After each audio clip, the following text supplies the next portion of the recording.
तिमिरान्धस्य ज्ञानञ्जनशलाखया चक्षुरुन्मिलितं येन तस्मै श्रीगुरुवे नमः। नमो विष्णुपादाय कृष्णपृष्ठाय भूतले श्रीमते भक्तिवेदान्ता स्वामीति नामिने।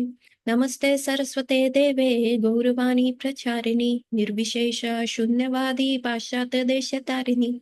जय श्री कृष्ण चैतन्य प्रभु नित्यानंदा श्री अद्वैत गदाधरा शिवासादि गौर भक्त वृंद।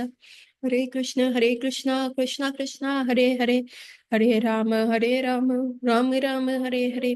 वाञ्छा कल्पतरुभ्यश्च कृपा सिन्धुभ्येव च पतितानां पावनेभ्यो वैष्णवेभ्यो नमो नमः। तो आप सबका स्वागत है आज की कक्षा में। और हम कर रहे थे टीचिंग्स ऑफ लॉर्ड चैतन्य, लेकिन आज है बसंत पंचमी और हमारे गौड़ियास के लिए ये बहुत इम्पोर्टेंट फेस्टिवल है। ये हमारे लिए बहुत इम्पोर्टेंट डे है क्योंकि आज बहुत सारी चीजें हुई हैं। आज सरस्वती पूजा के अलावा भी बहुत सारी चीजें हुई हैं, जिसमें से आज है, आप देखेंगे, सॉरी, आज आज बसंत पंचमी है। आ, सरस्वती जी की पूजा है आज। श्रीमती विष्णु प्रिया देवी, जो भगवान चैतन्य महाप्रभु की सेकंड वाइफ थी, चैतन्य महाप्रभु की कंसोर्ट है, उनका आज अपेयरेंस डे है। साथ में शिला विश्वनाथ चक्रवर्ती ठाकुर का डिसअपेयरेंस डे है। शिला विश्वनाथ चक्रवर्ती ठाकुर वो हैं जिन्होंने बहुत अच्छे अच्छे बहुत रसिक ग्रंथ गौड़ियास में लिखे हैं। रूप गोस्वामी के बाद अगर किसी ने इतने रसिक ग्रंथ रखे लिखे हैं तो वो है विश्वनाथ चक्रवर्ती ठाकुर महाशय। और ऐसा कहा जाता है रूप गोस्वामी का अधूरा काम पूर्ण करने के लिए विश्वनाथ चक्रवर्ती ठाकुर महाशय इस धरती पे अवतरित आए थे। और आज उनका जो है आविर्भाव दिवस है, आज उनका डिसअपेयरेंस डे है। फिर है पुंडरीक विद्यानिधि। पुंडरीक विद्यानिधि वो संत थे जो बहुत ही ज्यादा ओपुलेंट रहते थे।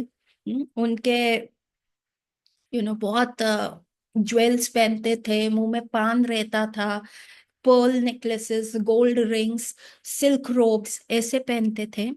और ऐसे उनको देख के एक बार गदाधर पंडित ने बोला, अरे ये पुंडरीक विद्यानिधि है, ये संत कैसे हो सकते हैं, इनके हृदय में कहाँ होगा।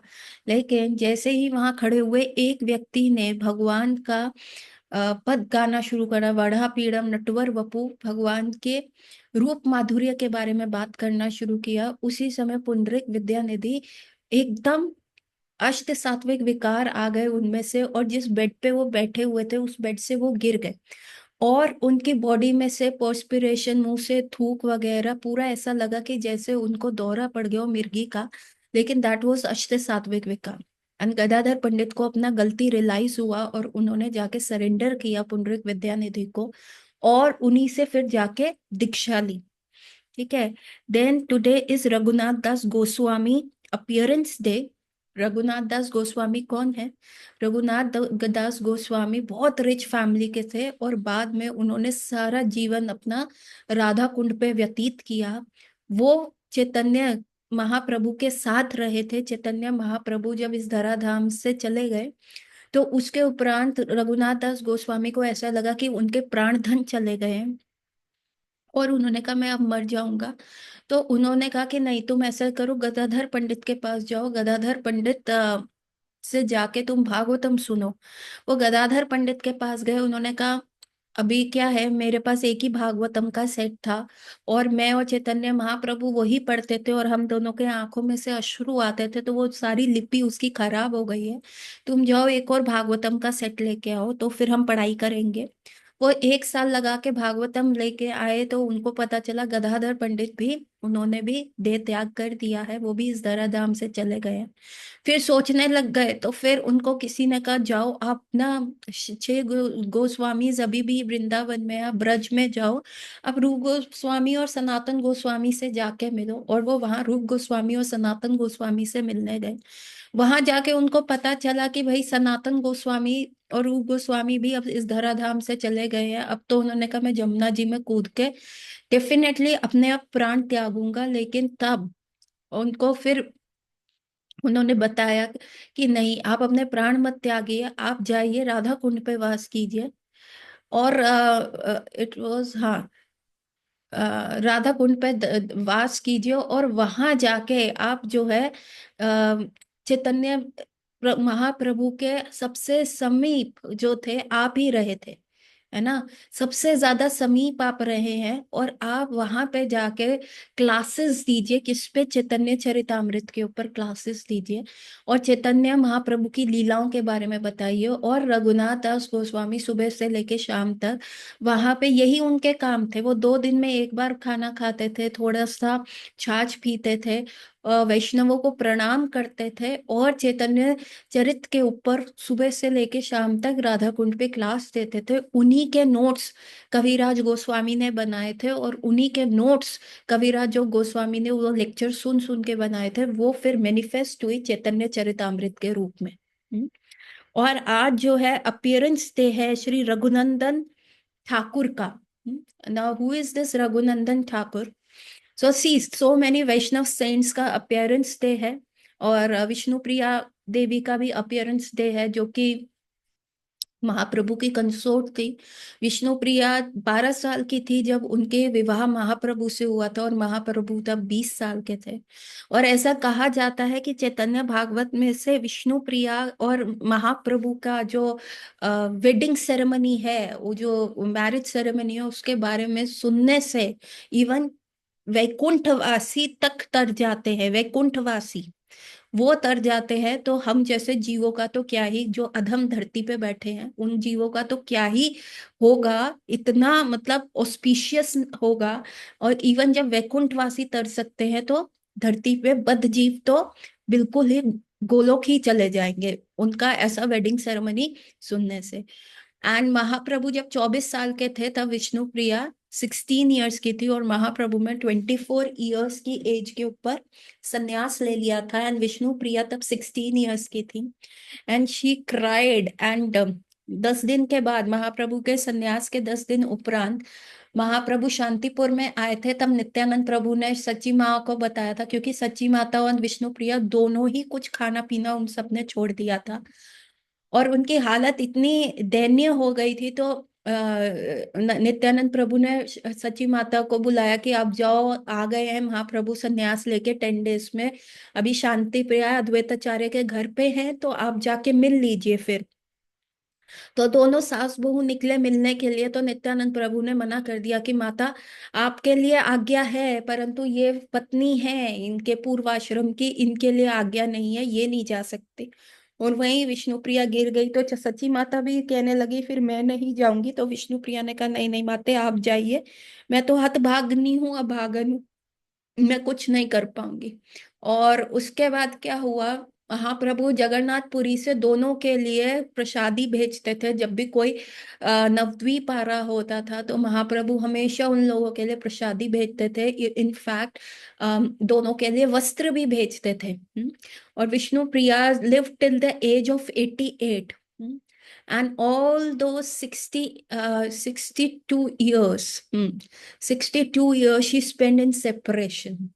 उनके लिए क्या था कि एक महाप्रभु ने एक नीम की लकड़ी का विग्रह, विष्णु प्रिया देवी जो थी उनको पूजती थी। महाप्रभु का एक नीम विग्रह को पूजती थी, और महाप्रभु की पादुका जो उन्होंने पहनते थे वो महाप्रभु ने भेजी थी। विष्णु प्रिया देवी उन्हीं को पूछती थी। सुबह सुबह उठते ही, भोर के समय, सुबह अर्ली मॉर्निंग में उठते ही वो जात के गंगा जी में स्नान करके फिर एक बार घर में आ जाती थी। उसके उपरांत वो घर से बाहर नहीं निकलती थी। सुबह से बैठ के हरि नाम की माला करती थी। अभी हरि नाम का भी 108 वाला माला नहीं था, 9 बीड्स का वो माला था। 9 बीड्स का वो 12 टाइम्स करती थी, तो एक माला होती थी, और एक चावल का दाना रख देती थी। सुबह से लेके शाम तक जितने भी चावल के बीड्स वो कलेक्ट होते थे, उन्हीं को पका के खाती थी, और कुछ सब्जी नहीं, कुछ नहीं, सिर्फ वही करती थी, हरि नाम करती थी और वो चावल खाती थी। And this is how she spend her whole life. And who was Vishnu Priya? Vishnu Priya was Bhudevi. और भगवान की लीला शक्ति में से है, भगवान की पत्नी है एक श्री देवी और एक है Bhudevi. And Vishnu Priya was Bhudevi. And this Vishnu Priya, the Bhudevi, she was Satyabhama in Dwarka, in Dwarka Leela. And Pundarik Vidyanidhi was Vishwabhanu महाराज इन कृष्ण लीला, जिनका था। एंड रघुनाथ दास गोस्वामी इज रति मंजरी, जिनका अभी आज अपेरेंस डे है in the in Golok Dham. And ये सारा हो गया। And yes, now the one जिनके बारे में मेरे को आज थोड़ा सा डिटेल में बात करना है, वो है रघुनंदन। सो रघुनंदन कौन थे? रघुनंदन के पिता थे मुकुंद, जो भगवान चैतन्य महाप्रभु के पार्षद थे। And Mukund, although he was he was a doctor, and वो भगवान के लिए मतलब he had a home DT, Gopinath ji के होम डीटीज थे उनके पास, और उनको वो सर्व करते थे। तो एक बार क्या हुआ, उनको किसी चीज के, एंड ही हैड अ सन, और वो बेटा जो उनका था, उसका कोई खेलने वेलने में कहीं पे भी ऐसा मन नहीं लगता था। ऑल ही वॉज कंसर्न कि मेरे पापा गोपीनाथ जी को कैसे सर्व करते हैं, मैं देखूं। तो वो सुबह से लेके शाम तक बैठ जाते थे और वो देखता रहता था कि कैसे ठाकुर जी को स्नान कराया जा रहा है, कैसे तुलसी पत्र दिया जा रहा है, कैसे उनको वस्त्र पहनाए जा रहे हैं, सुगंधित माला पहनाई जा रही है, दीप आरग्य और अगरबत्ती से उनका अर्चनम किया जा रहा है। वो सब जो थे छोटे से रघुनंदन देखा करते थे। तो 2 साल की उम्र से रघुनंदन अपने फादर के साथ जाते थे। उनका जो डीटीसी, पहले टाइम में क्या होता था, the deity room was not in the home. घरों में मंदिर नहीं होते थे, डीटी रूम्स नहीं होते थे। घर से थोड़ी सी दूर या आंगन में डीटी रूम होते थे। तो वहां पे रघुनंदन जो थे अपने फादर मुकुंद के साथ जाया करते थे, और वहां पे जाके देखा करते थे कि कैसा ये डीटी रूम है, कैसा सारी चीजें हैं। तो उसके बाद जब रघुनंदन वहां पे गए, उन्होंने ये सारी चीजें देखी। उसके उपरांत क्या हुआ? हाँ, उसके उपरांत क्या हुआ, एक बार अभी ऐसा करते करते 2 साल हो गए, अभी रघुनंदन जो है 4 साल के हो गए, और उनके फादर एक बार मुकुंद को एक अर्जेंट कॉल आया and he had to go. अब डीटी वर्शिप कौन करेगा? तो उनके बेटे ने कहा, पापा आप जाइए, you go for your own responsibilities, जो आपकी हैं, मैं इनको वर्शिप करूंगा। एंड दिस रघुनंदन जो थे, वो क्या किए, माँ ने उस दिन क्या बनाए थे, बेसन के देसी घी के लड्डू बनाए थे, और माँ ने कहा जाओ बेटा, आप सर्व कर रहे हो और फिर साथ में ये लड्डुओं का भोग लगा देना। तो रघुनंदन गए, इतना सुबह से ही वॉज वेरी एक्साइटेड कि कल तो मैं डीटी वर्शिप करूंगा। सुबह सुबह उठे, सारे फ्लावर्स कलेक्ट किए, तुलसी पत्र कलेक्ट किए, सबको धो धा के स्नान वगैरह कर करके, जपा थोड़ा सा करके, वो गए गोपीनाथ जी के दर्शन करने के लिए, और गोपीनाथ जी को स्नान वगैरह कराए, कैसी मुद्राएं बनानी है, कैसा पानी अर्पण करना है, कब तुलसी अर्पण करना है, कब माला अर्पण करना है, वो सब उन्होंने किया, क्योंकि वो उनके फादर के सामने देखते थे। लेकिन अभी एक चीज जो वो अपने फादर से नहीं देखते थे, वो थे ठाकुर जी को कैसे भोग लगाना। क्योंकि उस समय फादर जो थे कर्टन डाल देते थे, और कर्टन डाल देते थे, और वो नीचे अंदर जाते थे, ताली बजाते थे, भोग लगाते थे, घंटी का आवाज आता था, और आ जाते थे, और उसके बाद प्लेट लाते थे और कहते थे ये लो सब प्रसादी ले लो। अभी रघुनंदन को लगा कि जैसे मैं खाता हूँ, शायद गोपीनाथ भी वैसे ही खाते होंगे, उसमें कोई डिफरेंस नहीं है। गोपीनाथ भी वैसे ही प्रसादी पाते होंगे जैसे मैं प्रसादी पा रहा हूँ। तो उन्होंने भी सोचा, वो गए और उन्होंने भोग लगाया, घंटी बजाई, और कहा गोपाल जी को देखो, गोपीनाथ जी को, कि प्लीज, मुझे नहीं आता, मैंने बाकी सारा तो बिल्कुल जैसे पापा करते थे वैसा किया, पर अभी ये चीज मैंने देखी नहीं। तो आप प्लीज प्रसादी पाइए, प्लीज आप ये सारी चीजें लीजिए। अभी गोपीनाथ तो ठीक है, विग्रह की फॉर्म में बंसी बजाए पकड़ के खड़े हुए हैं, एंड कुछ भी नहीं हो रहा। एंड ही इज लाइक कि क्या हो गया पापा, आप आज गए एंड दूसरे टाउन, आप क्यों नहीं खा रहे? अगर आप नहीं खाएंगे तो मुझे डांट लगाएंगे। आप खा लीजिए ना, थोड़ा सा आज कॉम्प्रोमाइज कर लीजिए, जैसे पापा खिलाते थे मैं सीख लूंगा, अगली बार वैसे खिला दूंगा, पर अभी तो खाइए। गोपीनाथ अगेन विग्रह के फॉर्म में। ऐसा बहुत कन्विंस किया रघुनंदन ने, लेकिन गोपीनाथ तो कन्विंस होने को तैयार ही नहीं थे, बिल्कुल भी तैयार नहीं थे। और फिर क्या हुआ, आ, अब क्या था, उनके पास और कोई अस्त्र शस्त्र तो रहा नहीं। तो फिर लास्ट जो था, वो रोने लग गए, वो बिलक बिलक के रोने लग गए रघुनंदन। इतना तेज रोए, इतना तेज रोए, उनकी आंखों में से इतना अश्रुधार जा रहा था। और रोते रोते उन्होंने क्या करा, कहा कि अगर आप नहीं खाओगे तो मैं रोता ही रहूंगा। और वो बाल हट पे आ गए, छोटे से थे, 4 साल का बालक बाल हट पे आ गया। नहीं, आप भी देखते हैं आज के टाइम में भी, अगर छोटे से बच्चे किसी भी शॉप के आगे खड़े हो जाए और उनको कोई टॉय चाहिए तो वो लेट लेट के रोते हैं वहां पे। सो दैट इज कॉल्ड बाल हट। अब इस बाल हट के आगे तो गोपीनाथ को भी सरेंडर करना पड़ा, और वो विग्रह फॉर्म छोड़ के घुटनों पे आ गए और वो लड्डू पाने लग गए। और देखते ही देखते उन्होंने कहा, लो लो। पहले रघुनंदन ने लड्डुओं का पहले बहुत गुणगान किया, अरे देसी घी के बने हैं, मम्मी ने बनाए हैं, बहुत टेस्टी बनाती है, देख लो खा लो, पता नहीं अब अगली बार कब बनाएंगी, अभी नहीं खाओगे। तो Raghunandan tried everything, and when Gopinath came and he started eating, Raghunandan, खाओ खाओ खाओ, तुम पूरा खाओ ना, कोई दिक्कत नहीं, हमारे घर में बहुत है, हम बना लेंगे, आप ये खाओ। पूरे वो प्लेट जो थी जिसमें 12 लड्डू थे, गोपीनाथ चट कर गए। और उसके उपरांत बड़े सॉरी, गोपीनाथ चट कर गए, और फिर रघुनाथ बड़े खुश होते हुए माता के पास खाली प्लेट लेके गए। तो मैया ने कहा, हाँ बेटा, प्रसादी कहाँ है? भैया, कौन सी प्रसादी? गोपाल जी ने खा लिया, गोपाल जी ने सारी चीजें खा ली। अच्छा। तो मैया ने सोचा, अरे ये छोटा बालक है, शायद इसने खा लिए, कोई बात नहीं, बाद में भी तो यही खाता, कोई दिक्कत नहीं। तो रात को उसके फादर आए, और रात को फादर ने पूछा, बेटा तुमने ठाकुर जी को किस चीज का भोग लगाया? पापा, मैया ने ना बेसन के लड्डू बनाए थे, उनका भोग लगाया। अच्छा, लो प्रसाद तो दे दो। अरे पापा, कौन सा प्रसाद? अरे जो ठाकुर जी ने भोग लगा के छोड़ा होगा। अरे वो तो सारा खा गए पापा। अच्छा, तो सच में सारा खा गए? हाँ। कहते हैं ऐसा तो नहीं हुआ, मेरे पापा, मेरे तुम्हारे दादा भी भोग लगाते थे, मैं भी भोग लगाता था, प्रसादी तो हमेशा आती थी। कहते पता नहीं पापा, शायद उनको बहुत टेस्टी लगे। तो नाउ मुकुंद ने अपनी पत्नी को बुलाया, उन्होंने कहा, देखो शायद ये सारे खा गया है, और ऐसे बोल रहे कि ठाकुर गोपीनाथ ने सारे खा लिए। नाउ मुकुंद न्यू कि उनका बेटा झूठ नहीं बोल सकता, है ना। तो that was the thing going on. तो उन्होंने कहा, ठीक है बेटा, अभी मेरे को कल भी जाना है। हाँ हाँ पापा, मैं सीख गया हूँ, मुझे हैंडल करना आता है। तो आप कोई दिक्कत नहीं है, आप जाइए, मैं गोपीनाथ को जो है भोग लगवा दूंगा। तो उन्होंने कहा, बेटा ठीक है, गोपीनाथ को तो तुम भोग लगवा दोगे, तो मैं जाऊं? हाँ हाँ पापा, जाओ। उस दिन मुकुंद को कहीं नहीं जाना था, वो कर्टन के पीछे छुप गए। सुबह से देखे बेटा उठ रहा है, बड़े एंथुजियास्टिकली फ्लावर्स कलेक्ट कर रहा है, तुलसी पत्र ले रहा है, उनका माला बना रहा है।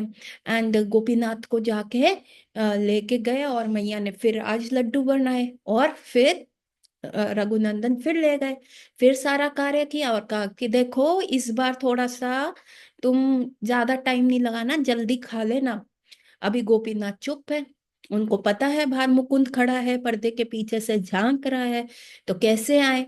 अब फिर उन्होंने कहा कि देखो तुम तो मेरे को झूठा बनवा दोगे, मेरे पापा ने कल बोला था, हाँ तुमने सच में, मेरी मैया सोच रही है कि मैंने खा लिए लड्डू, तो अब तुम तो मेरे को झूठा बनवा दोगे, तुम खाओ लड्डू।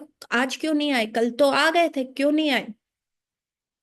अभी मुकुंद जो है पर्दे के बाहर से ये सारी वार्तालाप सुन रहा, देख रहा है कि कैसे बेटा जो है बोल रहा है, और इतना कन्विंस कर रहा है, रो रहा है, लड्डुओं को एडवर्टाइज कर रहा है, आज के ज्यादा टेस्टी है, आज तो बहुत ही टेस्टी है, अरे खाओ तो सही, अरे गोपीनाथ तुम खाओ तो सही, खाओ तो।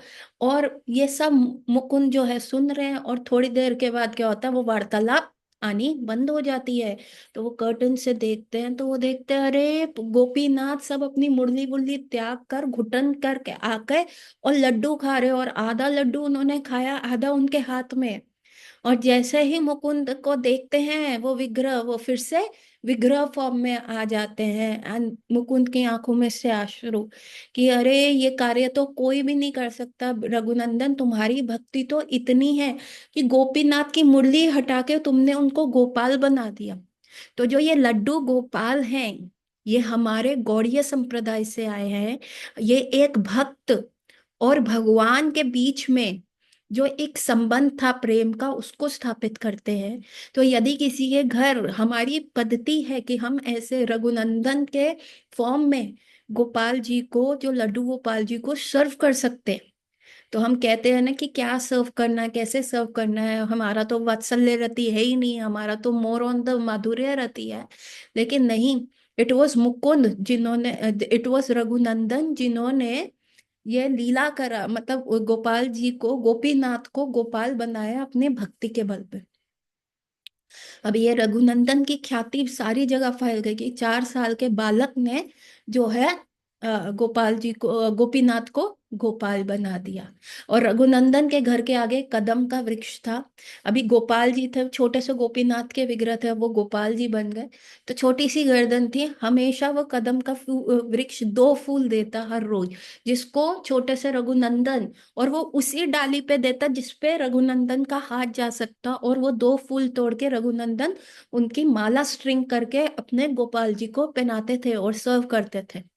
तो उनके घर के आगे आज भी वो कदम का वृक्ष है। जब तक रघुनंदन थे तो वो फूल देता था, लेकिन अभी नहीं। लेकिन वो वृक्ष आज भी वहां पे उनके घर के आगे। अभी क्या हुआ, रघुनंदन का ख्याति बहुत जगह फैल गया। तो अभी क्या हुआ, अभिराम ठाकुर जो कि कृष्ण लीला में कौन थे, श्री दाम, राधा रानी के भाई थे, और जिनको नित्यानंद प्रभु जो है गोवर्धन से पकड़ के लेके आए थे। नित्यानंद प्रभु ने कहा था, एक दिन चैतन्य महाप्रभु ने कहा श्री दाम कहाँ है, श्री दाम क्या है, तो नित्यानंद प्रभु ने कहा वो तो अभी भी गोवर्धन में छुपे हुए हैं, है ना। तो नित्यानंद प्रभु गए, श्री दाम को बुलाया और श्री दाम से बोला चलो। अब चैतन्य महाप्रभु आ गए, कहते मैं तुमको नहीं बोलता, तुम कौन हो जो तुम मेरा नाम जानते हो। कहते तुम कौन हो, कहते मैं तो श्री धाम हूँ, मैं तो छुपन छुपाई खेल रहा हूँ, कृष्ण ढूंढ नहीं पाएंगे मेरे को, मैं तो ऐसा छुपा हूँ। कहते अरे द्वापर चला गया, अब तो आ गया है कलयुग, चलो। कहते तुम कौन हो, कहते मैं बलराम हूँ, अब मैं नित्यानंद बन गया हूँ। कहते मैं मान ही नहीं सकता, अगर गोवर्धन की 3 बार परिक्रमा में 3 बार रेसिंग करते हैं, अगर हरा दोगे तो मान जाऊंगा।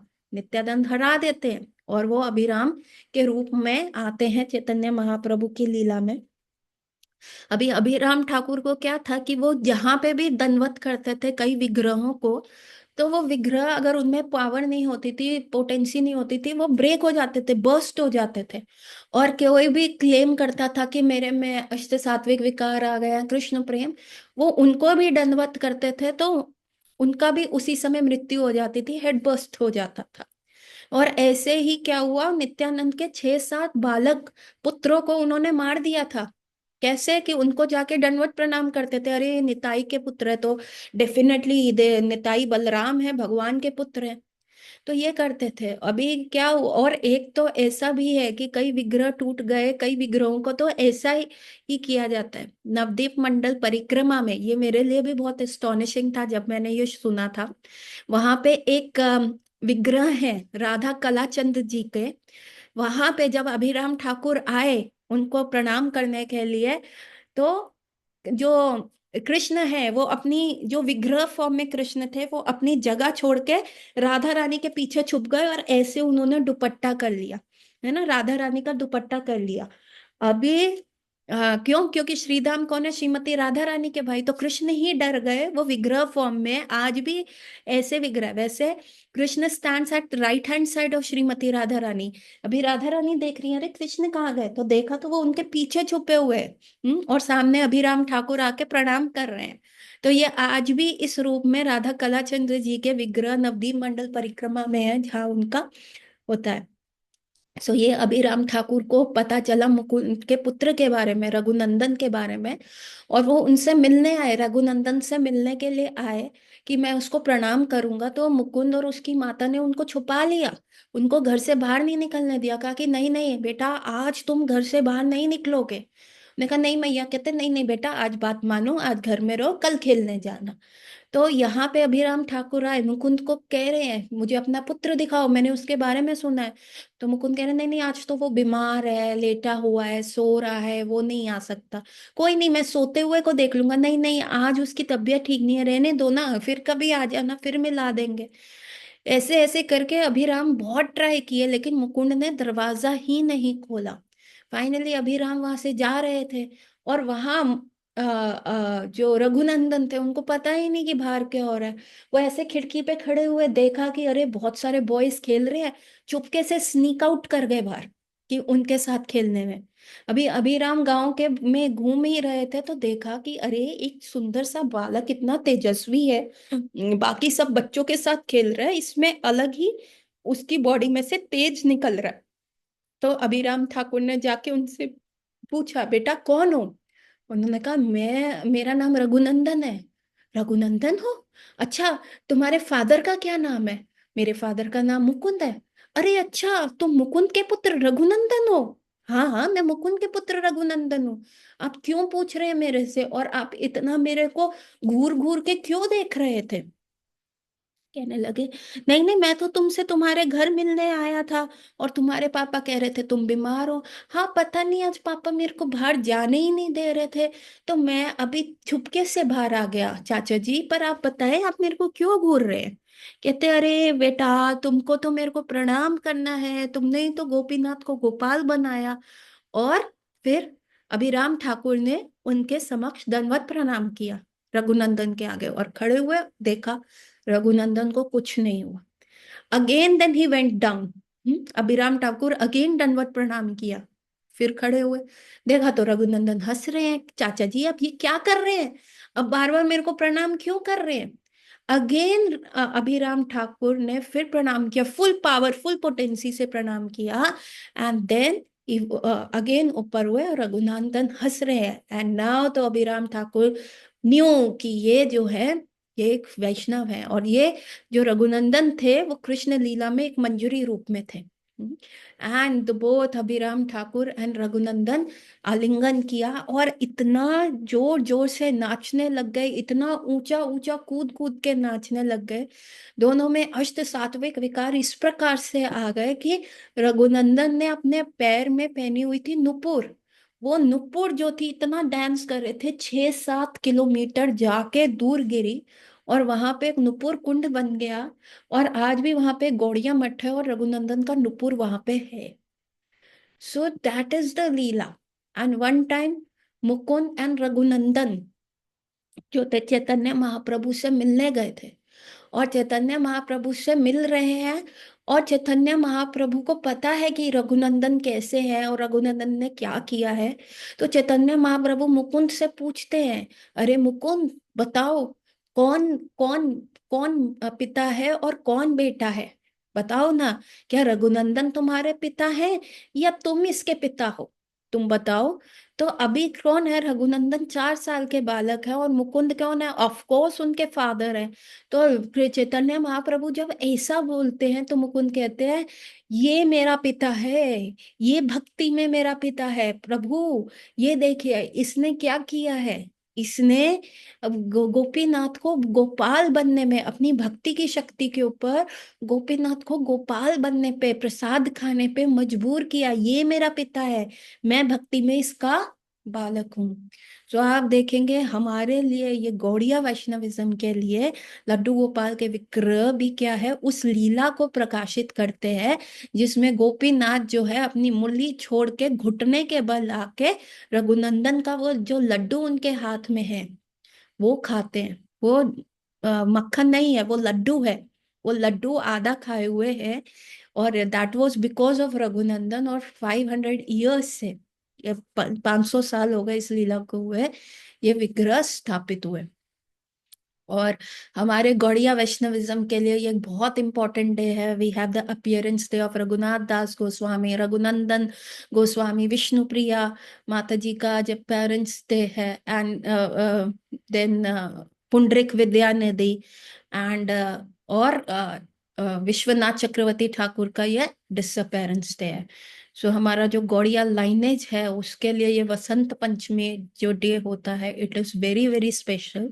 और आज के दिन इन सारे भक्तों के बारे में डिस्कस करने से, इनके हृदय में जो, जब हम इनके इन शुद्ध भक्तों के बारे में डिस्कस करते हैं, तो इनके हृदय में जो कृष्ण प्रेम होता है, हम प्रार्थना करते हैं कि हमें उसका रंच मात्र भी मिल जाए, तो हमारा जो है जीवन सफल हो जाएगा। सो आज everyone, happy Vasant Panchami. This is the first day of spring.